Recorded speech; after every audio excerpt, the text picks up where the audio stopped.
All right, y'all, it's the Grind Infotainment, and you know who I am, the quadruple OG of the city, Should Diddy. And in the house, I got Deadrick with us. What's going on, boss? Shit, what's going on, man? How you doing, I'm man? doing Shit, just good, doing my man. thing, getting grinding, doing what I need to do. And on my producer grind and music, songwriting grind, and business stuff too. Word, word. Tell the people where to find you at on You social can media. you can find me on Instagram, TikTok, Twitter, any social media you can think of. Just search Deadrick Music, Deadrick Music, Word, and you'll word. find me. Trust me, I'm hard to miss. Most definitely, most definitely. Now, I met you at one of Focus's video shoots and found out that you did music. Yeah. And, you know, I've been following you. You got, you know what I'm saying, a good following building up. You got some good music going on. So is there a single that you're pushing right now? I'm pushing out a single called, well, it's actually a part of this EP called Move, but the single or the song is called Move. It just broke 10K streams today, so I'm still like constantly like pushing and promoting, creating these TikTok videos and creating other content surrounding this single just so it can expose itself to a wider audience and it's doing pretty good. I'm not even gonna lie to you. Congratulations on that 10K, definitely. I appreciate it. How long you been doing music professionally? Professionally, I've been doing music since 2018 Okay. of October. I just left Korea. Was in the army at the time. Okay. And I was going through some things. I didn't have necessarily an outlet, but music became some form of a therapy or an outlet for me. It then eventually just led to a business opportunity for me. So that's what I've been constantly going through and doing what I need to do. Okay. All right. So now, with the way that the music is today, what is it that you do to keep yourself separated from the mainstream of the music? Mainstream, I just be myself. I don't necessarily like feed into whatever the media is promoting right now. I always try to stay tuned to me and whatever sounds good to me in my audience. Right. And I just go with that. But I try not to feed into whatever the mainstream media pushes out and say, hey, yeah, you gotta do this, you gotta do that, just to be successful or just for people to listen to your music, when that's totally not true. If you are always what I realize people like really love about me is my authenticity. Right. Yeah, and that way that has been working for me like as long as I can remember, and I just keep going with that, and that's just what worked for me. Okay.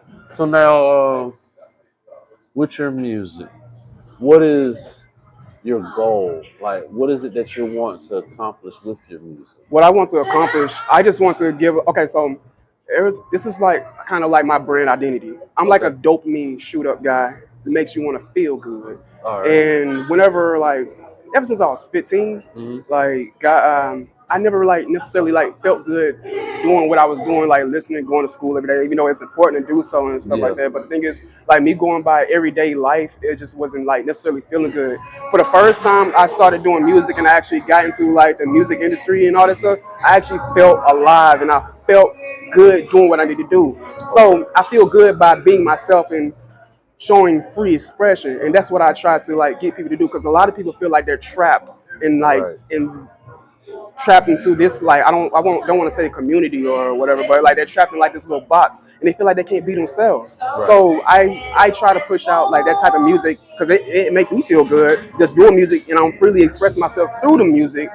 And I just think actually this is what happens. Like a lot of people tell me they feel good like listening to my music and stuff. Like that makes me give them confidence and makes them do what they want to do and freely express themselves as they want to be.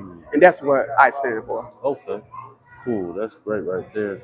So, any upcoming features, or do you just prefer to like kind of features be surrounded by you, or surrounding yourself? It's some people I'm working with globally. I'm not even gonna lie to you, like global. Even I'm not even gonna mention like who they are, but it's even a famous person that's like that hit me up and say want to do a feature, but I'm not gonna put that out just yet. Okay. But it's a lot of people that I'm working with right now, like globally right now. Right. Okay. Ever since they heard my track Move, I just been going. Like I don't know what's but people just been hitting me up. That's good. So now, what are some of the things that keeps you going when personal life might not be going the way that you want it? Although I made it into a business opportunity, music is a hobby, but what necessarily keeps me going are my kids. They definitely keep me with driving. And like it's kind of funny because like a lot of people like they say, hey, look, I got these kids, I got to do this, I got to do that. Right. Dang, I can't do what I want to do no more. I mean, in a sense, that is kind of true, but at the same time, I'm still balancing taking care of my kids and also doing what I love to do. And my thing is that's helping me it's also helping me pay bills. So I'm like, why not keep doing what you love to do when you're making more of an income instead of working a 9 to 5 and you're slowly getting depressed and you're killing yourself. Not saying nothing's wrong with working a 9 to 5, but if you doing what you love to do and it's all I'm gonna say this, why not do what you love to do when you know it can bring you to levels where it can take you and just depress yourself? Like, why? It's pointless. And I'm not trying to like stir anybody away from like a 9 to 5 and stuff like that, because it's okay. Don't leave your 9 to 5 if you don't have the means. But it is always good to just go after what you do, and you should use your whatever focal point as your motivation, such as kids. Use it as your motivation to do what you need to do and do what you exactly want to do, so you can take care of them. I definitely agree with you on that. So now you performing today? Oh yeah, I'm performing. Okay. It's gonna be crazy. Now you performing the song "Move." I'm performing. That's one of the songs I'm performing. Okay. I'm also performing an unreleased song too. I just want to see how people will take it. I think people will really fuck with it. Okay. So that leads me to my next question. How beneficial do you feel artist showcases are to your career? I think they're very like beneficial to an artist because it can help them develop into a performer. Because this is an entertainment industry. You have to entertain an audience. You have to be in front of these people's eyes in order to like then to get them to gravitate towards you. Mm-hmm. But artist showcases I feel like they are very, I won't say key, but they're very important into an artist's career to help them develop into what type of artist they exactly want to be. Most definitely. All right. So let's get hypothetical for a moment. Where do you see yourself as far as your career, say 5 years from now? 5 years from now, I'm doing touring all over the globe. Well, I won't say the globe, but I'm touring overseas, definitely. Okay.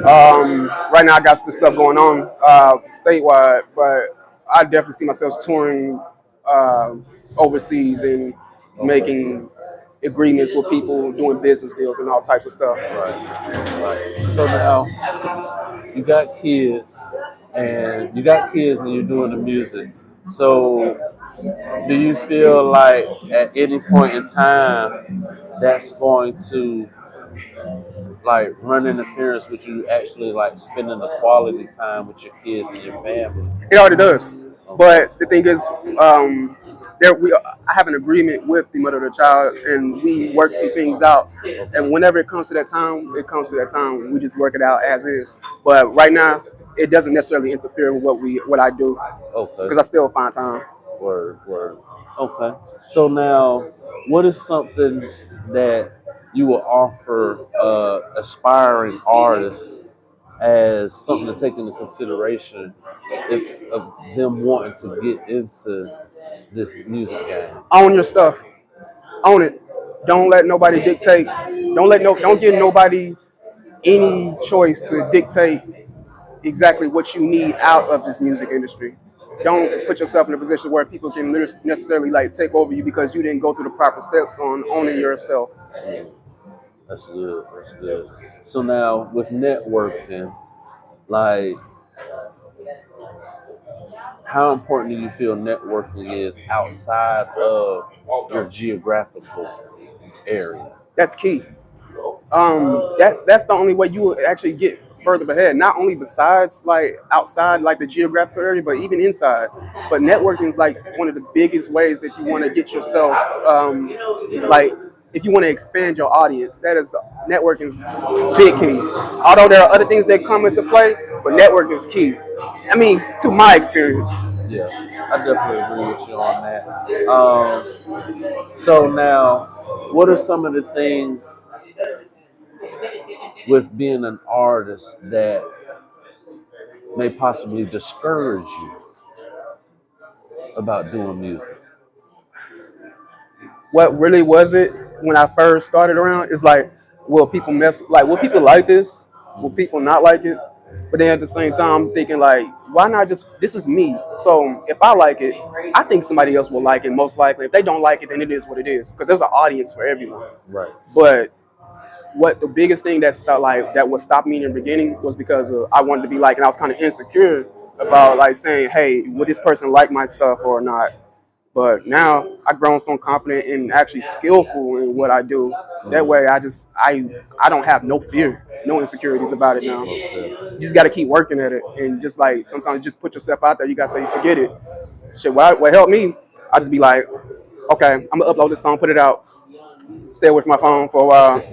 Then next thing I know, like I'm getting hella feedback from people when I wake up in the morning and stuff like that. I'm like, dang, people are actually messing with this. Okay, let me keep going. Although there have been moments where I have dropped some dumpster juice. Some music I just think that's dumpster juice. Some people think it's fire, but I thought it was dumpster juice. But hey, man, just put it out. Only way you can get actually improve is actually by getting the feedback from specific people and also continue working on your craft, doing what you do as a musician. Most definitely. So now you say that there's some songs you put out that you weren't as happy with. Now, has there ever been a case where like you had a song that you was like, this is the one, that one of those type of songs like succeeded? I'm not even gonna lie, I'm delusional as heck about my music. I think all my music's fire. And even if somebody think it's trash, I'm super delusional about my music. I'm just gonna put it out. This is hard, this is gonna be a hit. And it get like maybe 100 views or something like that. Yeah. Some reach 1,000, some reach 10,000, some reach 30 or 40,000, some 100,000. But Word. I mean, only way you can find out is just by putting it out. But yeah, that's all I can say about that. Now, do your kids listen to your music? All the time. Yo, I'm not even gonna lie to you. When my son be in the studio with me sometimes, like whatever, like I have some music. If he's not dancing to it, I just scrap it. Like straight up. But each time, this is how I know it's good. If my son was dancing to it, or you doing like this, doing them, you know how them kids be dancing and stuff like that. But yo, if he ain't dancing to it, I just scrap it. And I just start from square one. Okay, that's a good format to have though. Like he my manager. That's what's up. Shout out to little man, be the manager. Shout out Jeremiah and Caden. So with the music, the way the tone of music is, like, how do you keep from getting caught up? Hey, what you mean? Like as far as like the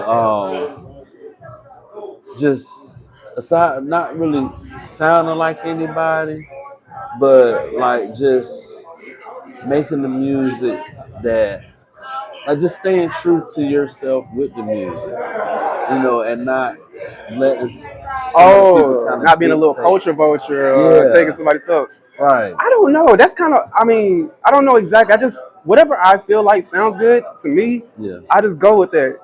Because I be thinking I sound like myself. Somebody tells me I sound like Kanye West or Tory Lanez or something like that. And I'm like, yo, I be getting mad low key, but at the same time, it's like, I kind of think of it as a benefit because I'm like, okay, I'm familiar to this artist because they listen to them and they like their music and they like my music. So I'm like, okay. So I kind of see it as a benefit, but I try to be as authentic to myself and to the audience as well. Just be as real as they come.